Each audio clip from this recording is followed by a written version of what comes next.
everybody for joining us today. We're really excited to be here. Both Josie and I are excited to be here. And as Bridget mentioned, we had hoped to do a session with many of you in person. Obviously, with COVID hitting, that's no longer an option. So here we are, and hopefully we'll give you some value today in where we're headed. So we're just going to talk to you a little bit about with a focus on communications and how to stay engaged with your clients and customers. So quickly, a little bit about us. So I am Andrea Montgomery. I am Vice President with Red Brick Communications. And then Josie and I both sit on the board for the Canadian Public Relations Society, the Hamilton chapter.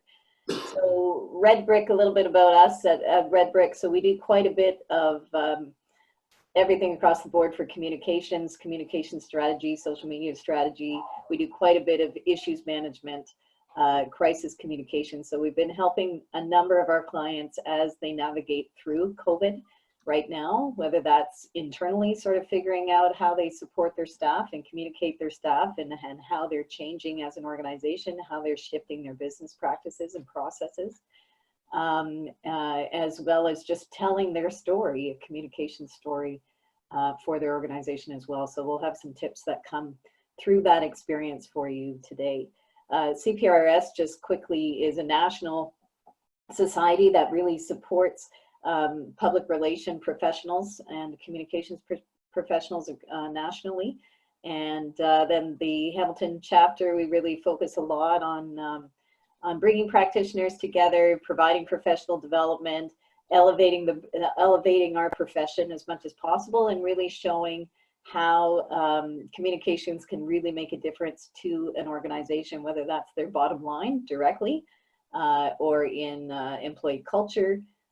There's so many areas in terms of engaging media, all sorts of things in terms of how do you tell a really strong story and elevate your brand, and what can communications do for that. So as a society, we're really focused on those pieces. So Josie, why don't you, I'll hand it over to you to talk about you a bit.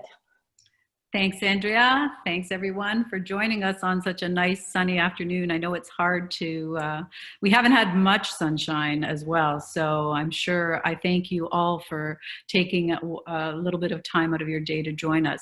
So I am a marketing and communications strategist. I work in the marketing department at ArcelorMittal locally here in Hamilton.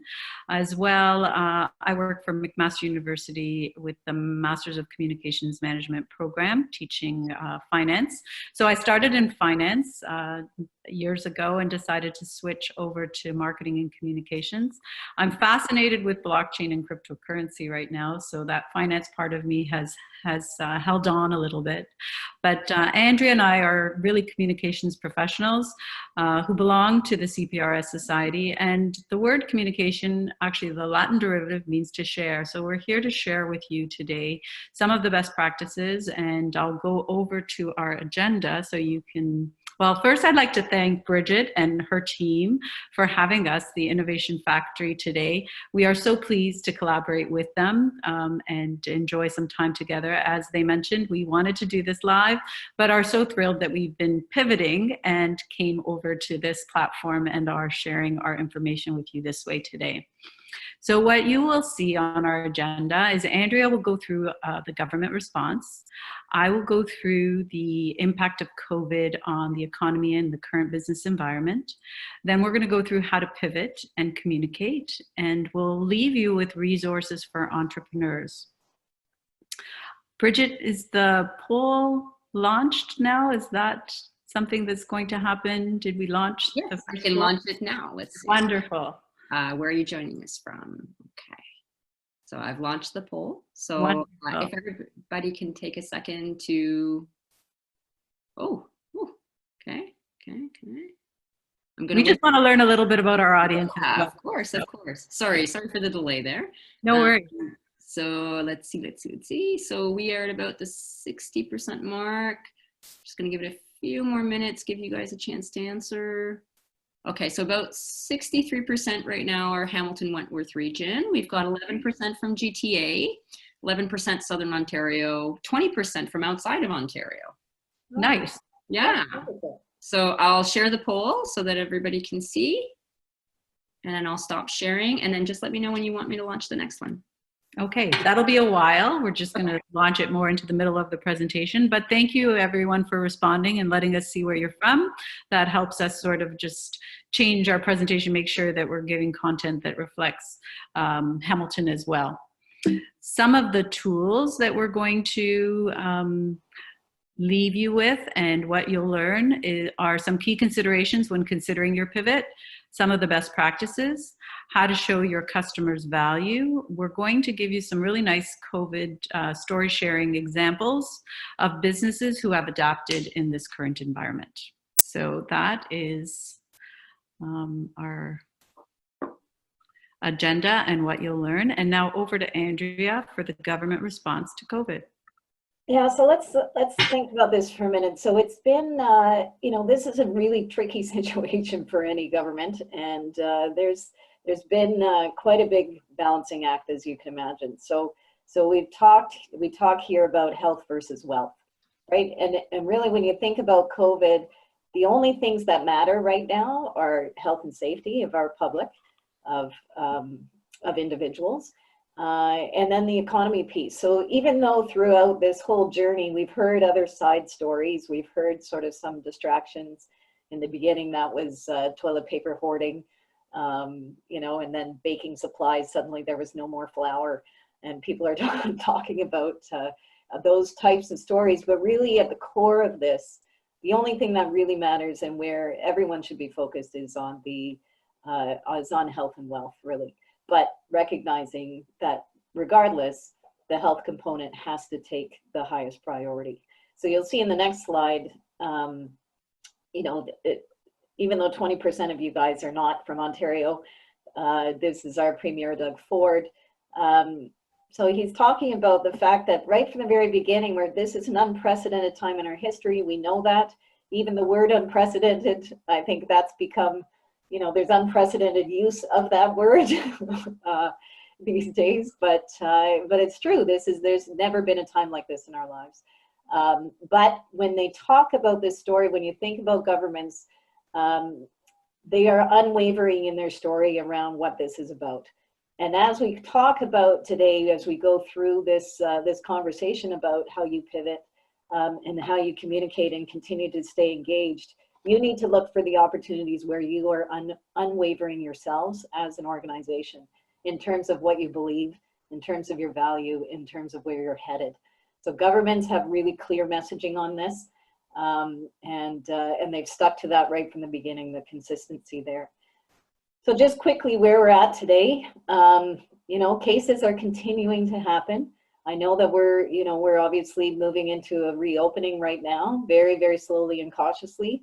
And we all have to still recognize that we have, here in Ontario at least, a few hundred cases every day still, new cases that are coming up. Now, out of that 23,000 number, 18,000 cases have already been resolved. We're not seeing, you know, those are taken care of, but at the same time, we're still seeing quite a bit of cases still happening, certainly in long-term care homes, and retirement homes where we've got vulnerable populations, as you know. So there is lots of work. You can see here the curve is being flattened. We've made lots of progress in terms of healthcare capacity, all of those things.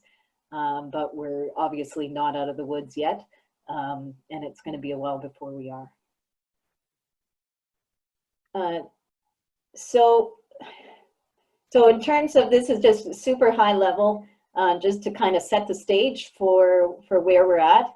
We're about 2 months in since the declaration of an emergency was, so the state of emergency was declared.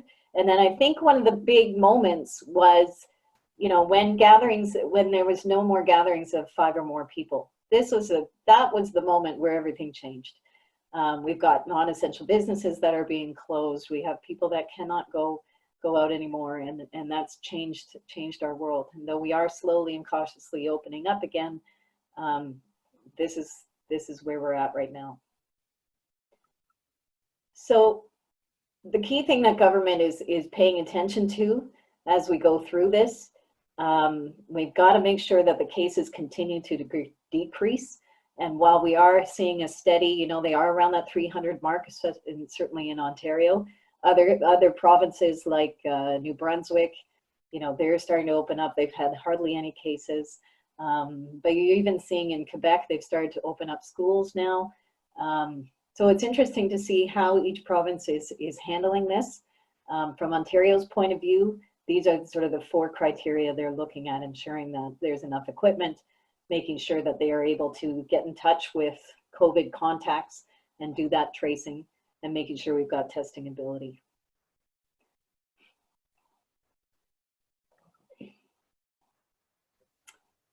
So at the same time, while we were talking about the health side, obviously on the economy side, you're seeing governments are now stepping up in terms of how they support businesses. So those of you, you know, I'm sure you've been paying attention as business owners to what supports are available to you. We're seeing lots of programs coming forward in terms of like an emergency wage subsidy, access to credit in new ways. There's new programs for businesses that are starting up and have innovative ideas. You'll see some funding available to them to help really launch and help them move forward. We're seeing opportunities for youth and for job opportunities for youth, and even changes to taxes and tariffs and those kinds of things. So all of those pieces are built into the response of COVID, and hopefully you're paying attention to those things. Federal government for sure. If you go on to canada.ca/coronavirus, you'll see all sorts of programs for businesses and individuals. Okay, the economy. It's not a really great story to begin with. However, what I hope to share with you is some trajectories of where we're going. So the economy, I'm going to start global, then Canada, then Hamilton. The speed and scale of COVID virus was and there's the word unprecedented, Andrea, as you mentioned before. It's unparalleled, let's use that one. We've never seen economic disruption as we are seeing today. And actually I read this in the World Economic Forum. It's like an asteroid hit the earth. It is unprecedented in global reach. So it's across the world, everyone locked down, we're all in this together. All businesses have basically been affected. And so this is, you know, what we're dealing with. And the only time it's going to be back to business is when all the health concerns have been addressed and effective remedies to prevent the spread of COVID have been developed. So that's really when we'll be back to full business. And we know that that's going to be a little ways off, right? Because we're talking about vaccines at that point. We're talking about a large population who've had the virus and now are immune to it, right? So we're still a long way off from that point. Yeah. So Canada is not unique. It's numbers we've not seen before. If we look at the GDP impact, which for Canada is largely impacted by oil and gas, and the fact that we are enjoying low gas prices, energy impacts our GDP the most. And our 2008 financial crisis, just to give you a comparison, the down on the GDP at that time was only minus 2.5%. So this is significantly more. The unemployment rate in Canada is at 13%. And at the pre-crisis, we were doing very, very well at 5.5%. We know manufacturing has been deeply affected with auto plant shutdowns, and many of the manufacturing and mining and all of those industries basically affected, and they're seeing a minus 40% decline. In services, what you can see is really a pause, a complete pause of our retail, our tourism, our flying, everything has paused. And so the impact of that is really hard to isolate and give a number to, because it's basically could be, and I've seen numbers anywhere where it's a decline to 80 to 90%, which is not surprising. In Hamilton, I wanted to show some key economic indicators. These were developed for us on April 24th and released on May 12th.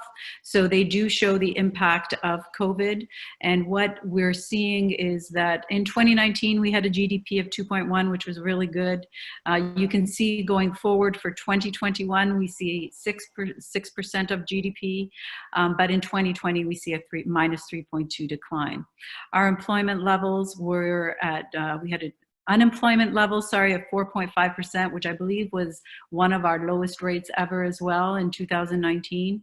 We are now going to see 7.4% in 2020, with a recovery expected by 2021 in Hamilton. Our population is growing, so that's a positive thing. And our housing starts are increasing despite the coronavirus. So we have expectations, not a lot, but that our housing will increase in 2020. And of course, not a surprise is that our retail sales have plummeted, minus 3.3%. And in 2019, we had a growth of 2.8%. So it is a bit of a difficult story right now, but let's talk about what recovery can look like, because that's always way much more positive thing to review. So it could be short and sweet and V-shaped. A lot of people have talked about, you know, we were in a really good place. As soon as we're able to get back out there and begin back to business, that we will quickly go back up to where we were with a V-shape. The more realistic is a wheelbarrow or walk, like a U, a slow recovery, so something a little slower. We probably will not see recovery then in 2020 with a U-shaped. Another prediction is a longer lasting L, which would take us, you know, further out a few years to come out of this.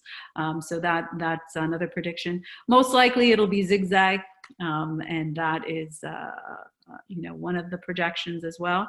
An interesting one I read about, which I really liked, this one came from, her name was Kate Rayworth. She's a renegade economist and exploring a different economic mindset. And she's with Oxford University. So a donut goal. So rather than only focusing on GDP and growing, she says, let's take a donut shape, a 21st century compass, and keep in mind that a balance needs to be drawn between people, wealth, and the environment. So rather than only you know, focusing on growth and continued upward trends, let's look at solutions that are more self-sustaining and donut solutions. So I thought, you know, those are some interesting ways to look at the economy and where we'll be going in the future. Over to you, Andrea, on pivoting, research, and tools. Okay. So as we think about now going forward, where you're at, assessing kind of where things are, it's really, we have to really just take stock of the fact that our society has changed because of this. There's no question about it. People are behaving differently, they're thinking differently, their level of trust is different. You know, their perspective and opinions. I mean, I've heard people say, I'm not ever going to shake hands again. You know, there's some really core behaviors and core attitudes that are now changed. Even the trust of, you know, being, like I said, being close to somebody, and what does that look like? And, you know, people, you see it in grocery stores even now, where people get frustrated if somebody stands too close to them, or you know, you see somebody who's coughing. Like, think about being in public and you hear somebody coughing, and the way that one person, that you react to that and respond to that. In terms of our behaviors and how it's had to change our lives on a day-to-day basis. I mean, we're doing these things on Zoom. I mean, everybody wishes they had stock in Zoom these days. But you know, you've got moms and dads who are home looking after their kids, and now they're homeschooling while they're trying to work at the same time. What does that world look like? You know, so there's all sorts of things that have shifted because they've had to, but they've shifted very, very quickly. So now, as an organization and as either a communicator or a business leader, what does that mean for you as you go forward? But you've got to keep that at the core of your conversations and at the core of your decision making. So what does that mean in terms of when you change? Here's some core questions that you need to be paying attention to and really looking for where are the opportunities for you. So now we kind of hone in on, you know, as you look at your industry and the sector that you are in, what behaviors do you see are changing that are relevant to you? Where are the markets that are growing? So Josie will talk about that in a moment. But where that you see that there's market shifts, we know there are places that there are some sectors that are decreasing significantly and others that are increasing. So where are those markets and when are they growing? And then when you look at your organization as well, you've got to look internally. So what is it that you bring value to? So where are your strengths as an organization? Maybe that's in your people, maybe that's in your skill sets and in your knowledge. And then as you evaluate and compare that with where the current need is, then how can you come up with solutions that make sense for your business and allow you to reposition yourselves and maybe look at, you know, can I expand what my current offering is? Can I do something different with what I do now? Or do I have to really do a full-on shift and offer something new and something different? So, and at the end of the day, the core question is, how are you going to be helpful? How are you going to provide value to this new society of ours? What is it that you're going to bring to the table to serve others? And part of that may be leveraging some of the strong relationships you have with different stakeholders where you could partner. There's lots of opportunities for partnership as well. Okay, so we know industries are changing and that some are on the decline and some are on the incline. We know that travel and tourism, dining out, luxury items, fashion and retail, the auto and transportation, MICE meetings, incentives, conferencing and exhibitions, live sports and entertainment. Those areas are on the decline right now, but on the incline, on the positive side, we have health and hygiene, grocers, food delivery, e-commerce is a huge one now, work from home tools. I saw that one of the largest Google searches in the first few weeks was office chairs, buying office chairs, e-learning. Andrea mentioned homeschooling and e-learning, social networking, gaming, online video. Those are all on the incline. Online shopping, already a big trend, but there's been a 30% increase in April 2020 over April 2019 on online shopping. Hobbies have now increased as well, cooking, cleaning, decorating, home improvements, all of those areas. Those are on the incline. So those are how you pivot. You go away from the declining industries and look to see where the habits are forming. The current playbooks we have for our current industries are not relevant. We don't have data on this inclining industry, but it's coming, and we will start to develop this data and start to use it going forward. Yeah, it's interesting when you think about that, the hobbies and all of them kind of being centered around the home. Mm-hmm. And if you think about it, look around, this is where we're spending all of our time. So now everybody just looks around and every day they kind of see, oh my gosh, my wall needs painting, or I wish I had this, or yes, you know, I want my home to look better, or now I'm cooking and I'm spending time in my kitchen like I wasn't before, right? So when we talk about these perceptions and behaviors, you have to really think, what does the day-to-day life of your customer look like? And what is it that they're facing on a day-to-day basis, and how do you support that? So what that means is a bit of a mindset shift.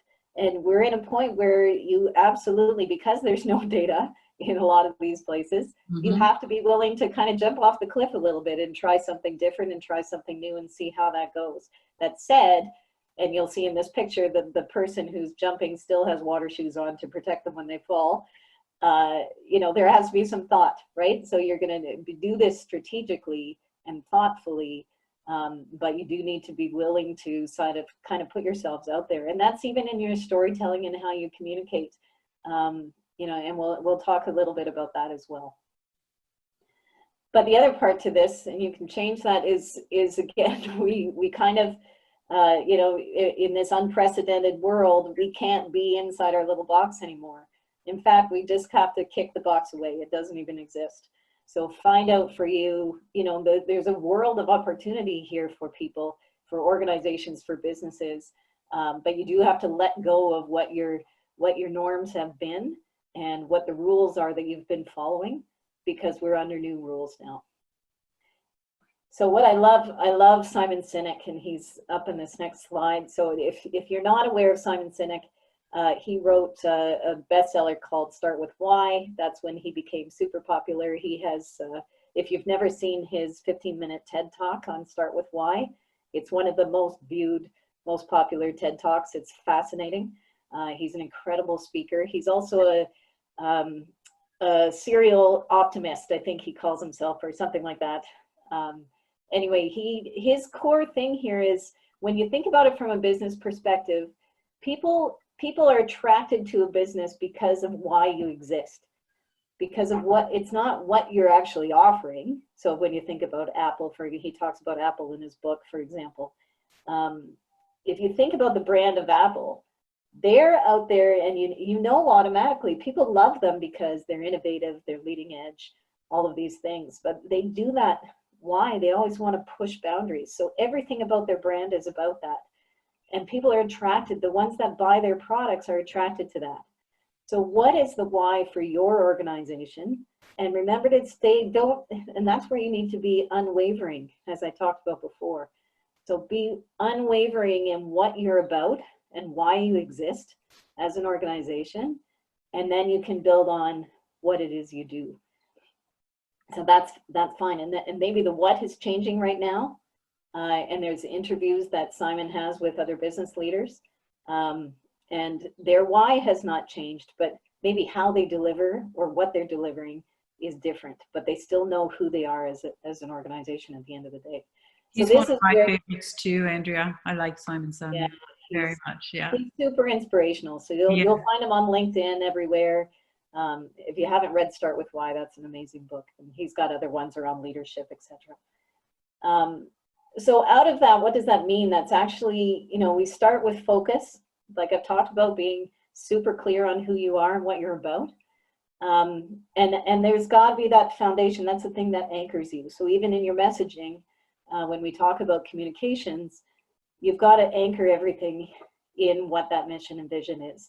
That also includes what your values are. And as we'll talk about in a minute, especially during the pandemic, your values need to come through loud and clear in everything that you do. Of course, now we're in a position where you need to be nimble. We've already talked about that. As you get into actually communicating, keep that message super simple. Doug Ford is actually quite good about that. We talk at Red Brick Communications, we talk a lot about plain language and the power of plain language. Plain language actually is more trusted. It's more likely to be believed. You're also going to be more likely for people to share it. So when you're trying to build your business or expand your business, you want people to be sharing it. Not only that, but you want them to share it accurately. If you're using simple, compelling language, you're going to be able to be more successful in that way. Then the other piece is your actions absolutely have to back up what you're saying. So we can't have these shallow promises. We can't have you sort of saying, oh yeah, we're the best company for this. Your actions, that's how you build trust, is that they back up all the words you're saying. And then of course, to round it all off, you want to make sure that what you're doing is working. You've got measurements in place right from the get-go so that you can evaluate and adjust as you need to. So those are really, in a nutshell, if you kind of follow through this and these key principles, they're going to help you a lot during your pivot and how you communicate about it. So as I was mentioning, this idea of the values, Inc. is a online magazine and a huge resource for business leaders if you haven't seen it. Anyway, this idea for the pandemic is you've got to do the right thing. This is a moment where you need to step up and have a sense of purpose. People are struggling now. People are scared. They're anxious. You've got people who are, they're not going out of their houses, or they're just, dressing up in full protective equipment every time they go out. They're scared to touch people. So how do you do the right thing during this time and be seen doing the right thing? Not promoting it for promotion's sake, but because you truly are doing something right and good for the society. Think with Google. So I'm sure everyone's used a lot of the Google Analytics information, and it is fabulous. It's a wonderful tool for everyone to access right now and use if you're looking for information about where to grow your business, where the trends are going. And this particular infographic from Google, now, next, later. So we can't look back. We can't, the playbooks have changed. We need to look at what's now, adapt what's in your control now, look at what's coming up next. So use the insights that you can garner to identify what could impact your business next. And of course, later, plan for a range of scenarios that may affect your business later. So the AI and data scientists and engineers working with Google, they're at the core of providing fresh new information we need to move forward. So use these free tools that you have available to you to move forward. Andrea mentioned moments, and there's this great book. I had it on my coffee table sitting there before the pandemic started, and I got to it about 2 weeks in after lockdown. I said, okay, this book has been sitting there for so long, it's time for me to read. And it's the Heath brothers. They have another book called Switch, which is also very appropriate for these times where you need to switch directions. But the power of moments. We tend to remember the best or worst moment of an experience. We feel most comfortable when things are certain, but we feel most alive when they are not. So this is a moment, a COVID moment that we are all experiencing together. So it's, I enjoyed the book so much during this moment. And the 4 points that they made, their key points, is in order for a moment to have power and to have meaningfulness to you, it needs to elevate, it needs to provide insight. Number 2, you need to have pride in the moment and connection. So these are all tools you can use to help you develop your brand, your business, whatever it is. But the power of this moment is certainly significant. It is one that we will remember going forward. Yeah, and I'd add to that, Josie, as well. So when we do crisis communications training, we also talk about how you want to be remembered 5 years from now. So when you think about how you're responding here, it's really important to think about, okay, how do I, either as an individual or as your brand, how do you want to be remembered? What will people be talking about in terms of how I responded, or in terms of how my business stepped forward during this time? That's a really great driving thought in decision making. Okay, so now we're going to just share a couple of stories of some COVID pivoting that Andrea and I have found. So the first one that sort of pivoting with the pandemic moment, Heroes at Heart, the Aritzia Community Care Programming. They donated 10 million to frontline workers by donating packages of whatever you purchased. So it was 2 t-shirts and 2 pairs of leggings, which is very appropriate wear right now. So they branded that in Heroes at Heart, and donated it to the healthcare heroes, 80,000 packages, or up to $10 million worth. So they use the branding and the moment to help as well. So I thought that was a good one, the community care programming. So if you can share, and again, the message has to be viewed very positively. So this one I thought was a Heroes at Heart. We know that our frontline workers are our heroes. I found it very compelling. Another one, supporting our communities and society. We see the steel industry, how it's pivoted with customers and facilities around the world producing for healthcare supplies. We took our tubular products that we normally sell to our customers for moving the oil and gas, and now they're being supplied to hospitals for, well, making beds. The support underneath the beds uses tubular steel, so it's shifted gears. 3D printing parts for ventilators and face shields. Many of the 3D printers around the steel industry and in the automotive industry were moved over to start printing ventilators and face shields. So just like in the past, we've had moments of time in history where you've had to pivot your business and change to what's needed. And so those are future needs that we're going to continue to need probably in the next couple of years, and that will need to be continue to be grown on. Another, even the employees themselves with 3D printers. We had an employee start to make medical mask ear savers. So some of the healthcare workers were getting fatigue and a lot of irritation by wearing the masks. So ear savers have become something that others have developed and are printing on their 3D printers. So there's all kinds of new areas that we need to think about and explore with technology and with our current environments and our current facilities. Yeah, and that again is paying attention to what your audiences face every day. So if you think about a healthcare worker, what is it that they're facing? I mean, we've seen all those pictures of their, their noses being shaved skin and behind the ears. And so again, it's taking that step back and having a look at what is your customer facing today? Like, what are they challenged with, and where can you help solve the problem? Yeah, that's amazing.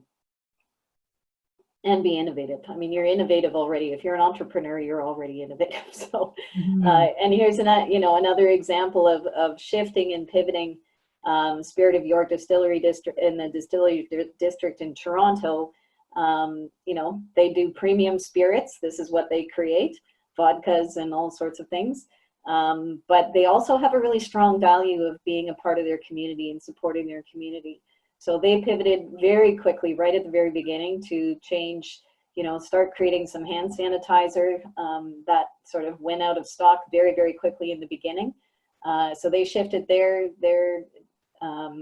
business, and in fact, they were actually donating all of the money, all the proceeds from selling their hand sanitizers were going to healthcare industry as well. Yeah, Collective Arts. So Bridget is telling me that Collective Arts Brewing in Hamilton has also pivoted that way. So we're certainly hearing those stories of breweries and distilleries and things that are really stepping up for those. And I'm sure that, I mean, there's a million stories we could be sharing here. In terms of sort of the how part, St. Lawrence Market, if you go back there, the Culinary Adventures, this again is a Toronto-based business, but they actually have a number of, they're in Ottawa, and I think they've got 4 or 5 different locations, maybe Montreal, etc.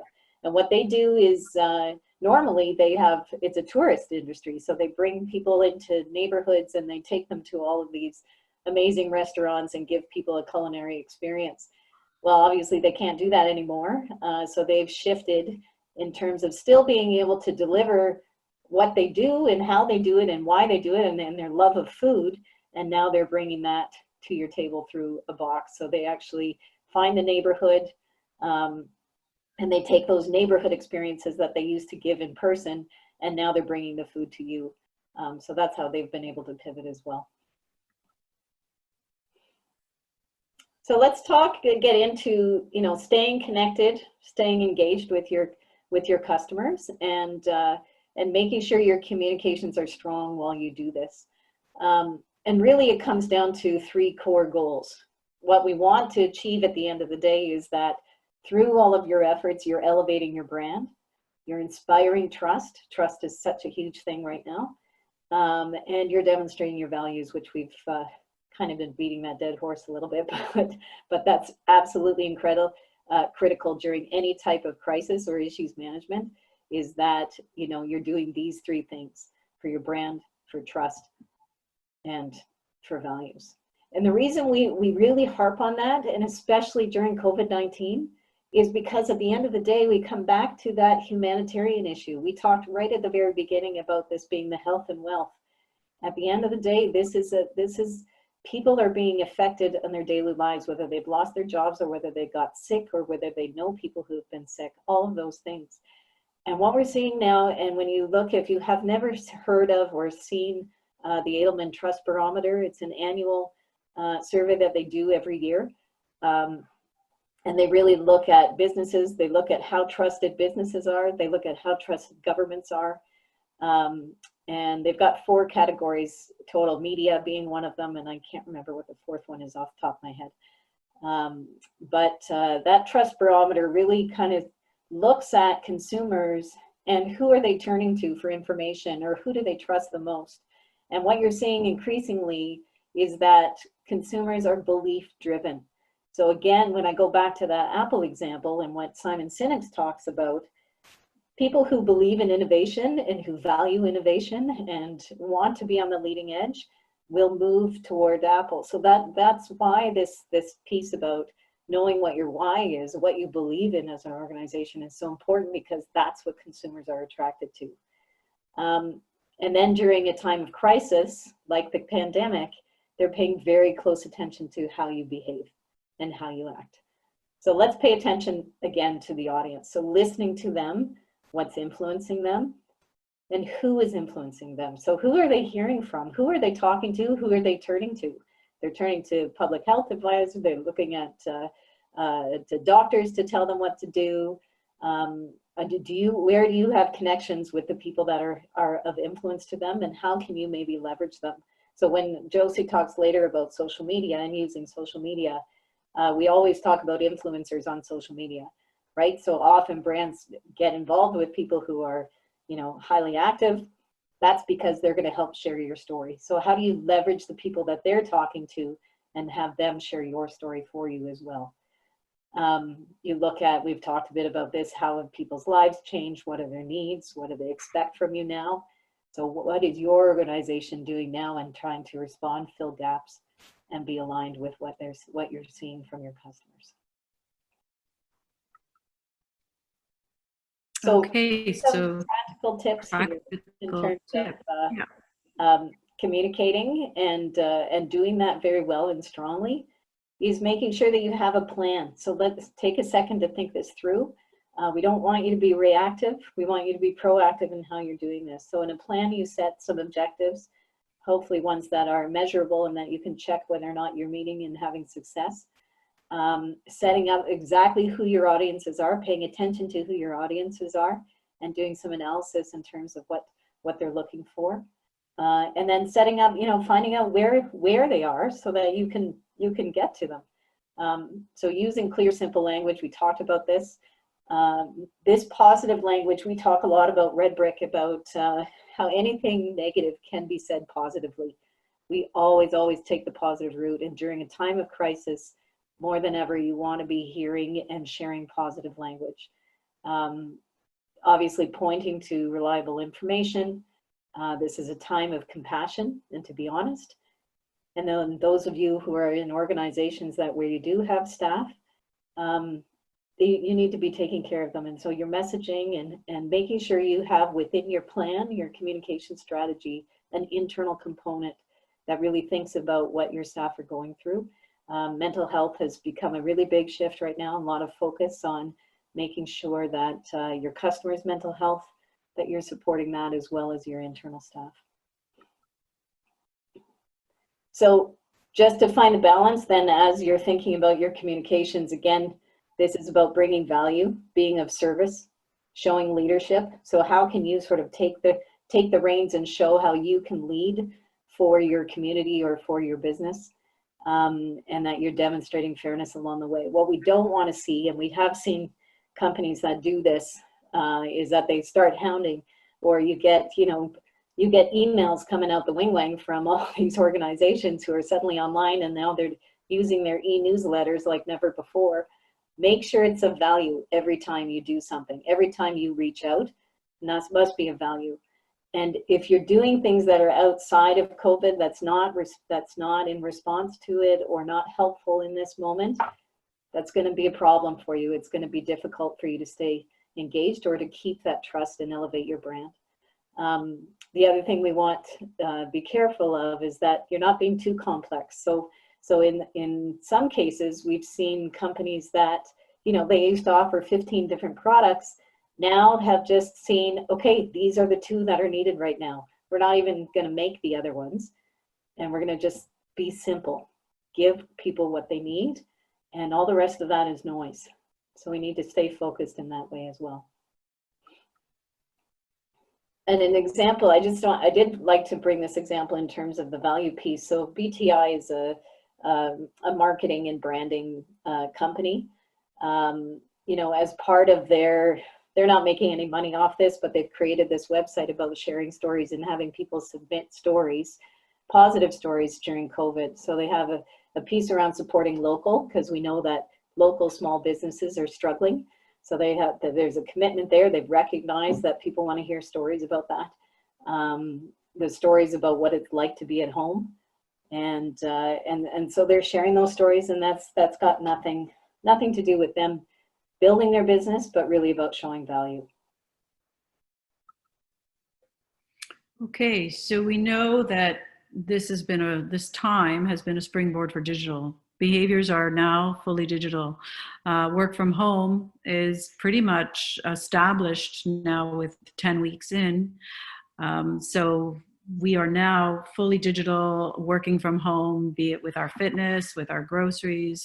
Shopping was somewhat there, but now it's, you know, certainly increasing, and all of our entertainment. It gives a glimpse into the future world, what we've just experienced. And so now in this unique moment, companies can learn and progress more quickly in this space more than ever before.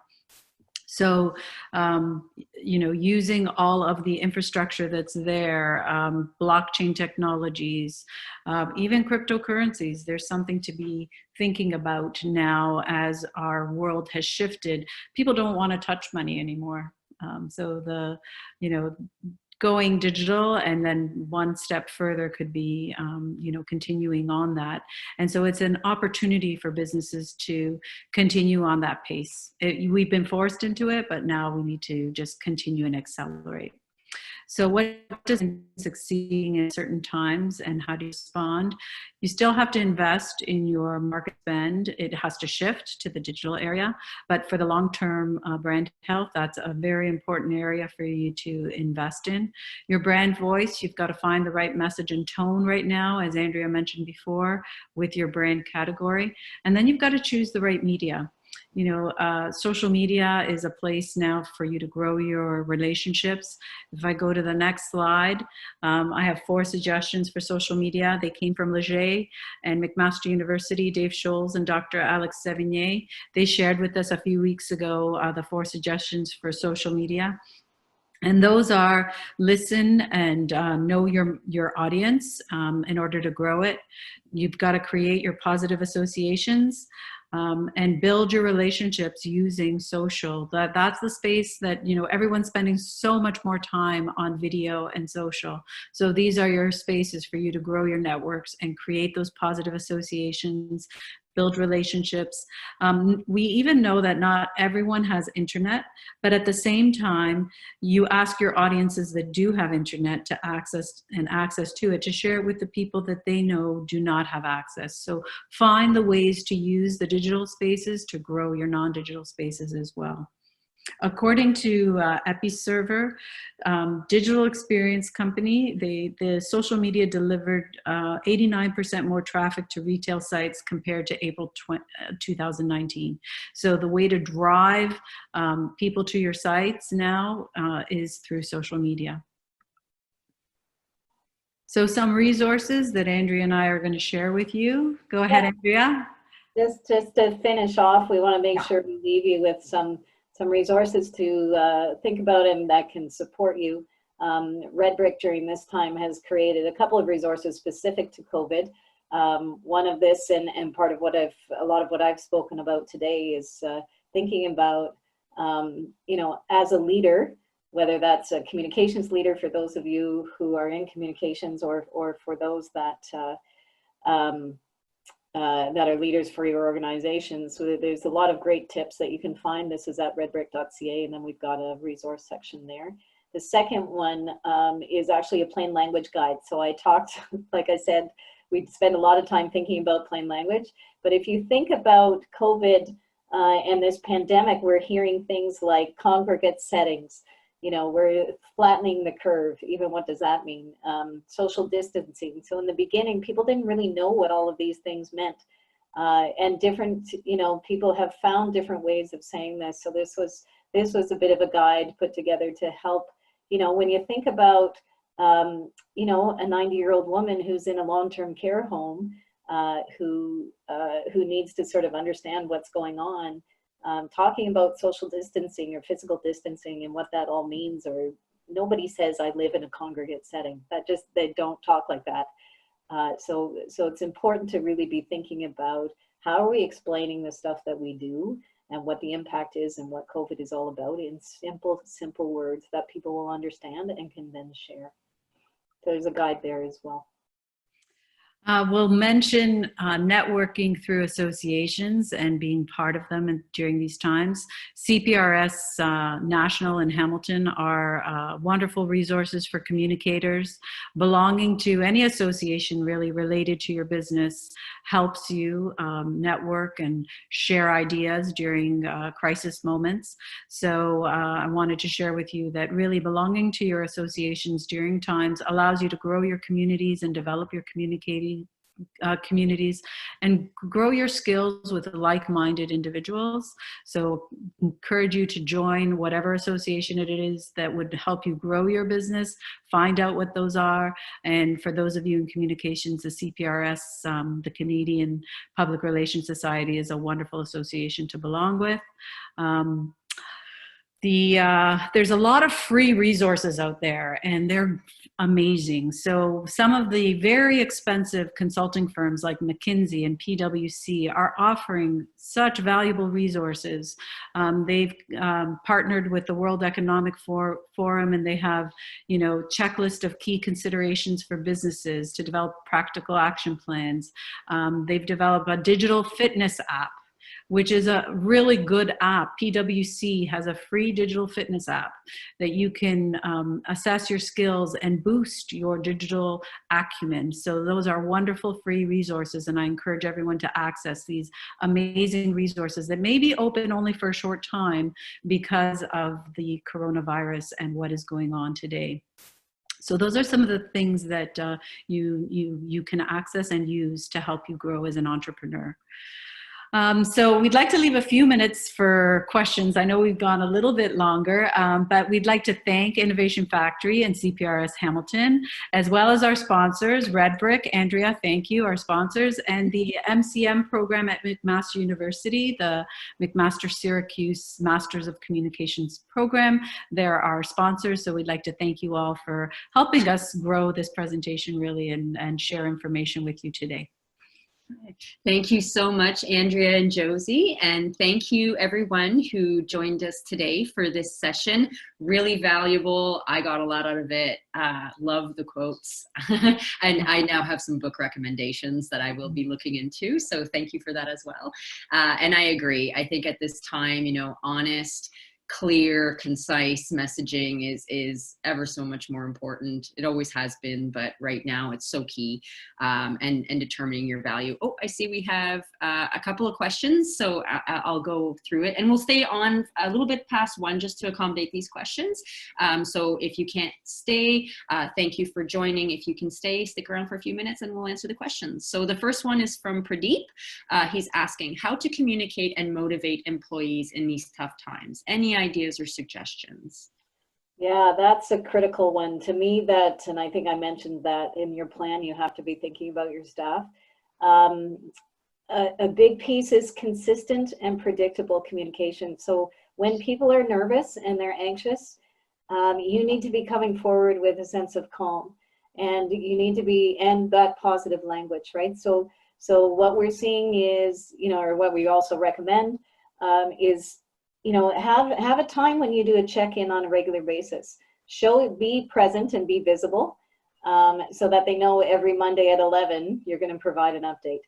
Even if you don't have an update, it doesn't matter. Take a moment, even if it's 5 minutes, to connect with your staff. That idea of positive messaging is really important. How are you supporting, and what actions are you taking that can help motivate staff? It's even in the little things like a recognition. So how are you recognizing the effort that that your staff are putting forward, and how do you do that in a regular, in an authentic way? Very important that you're authentic during this time. So regular, predictable communications, positive, and ones that recognize effort along the way. So how are you demonstrating that and showing that? Josie, I don't know if you have other ideas. Yeah, I agree 100%. Very, very well put.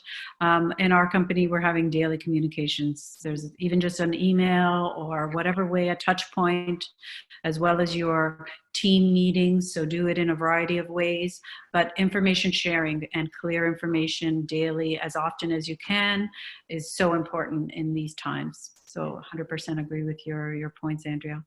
Agreed. And the other question was just about the availability of this presentation. So it will be made available. CPRS will be posting it on your site as well, and we'll be posting it on our website.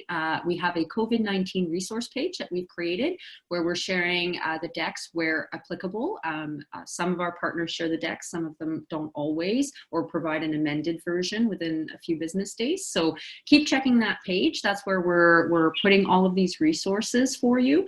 And also you can just email me personally and request it, and I'm happy to send you the recording as well. So if there's no other questions, I will close out with that. But thank you again so much, Andrea and Josie. I've been looking forward to this for quite some time. So it was lovely to have you today joining us for this presentation and delivering such value to our clients and community. So thank you again for all of your help.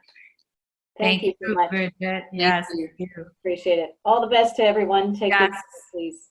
Yes, thank you. Enjoy the sunshine. Yes, go outside. Enjoy the Yeah. sunshine this weekend, everybody. Yeah. Thank you, everyone. Thank you. Take care. Bye-bye.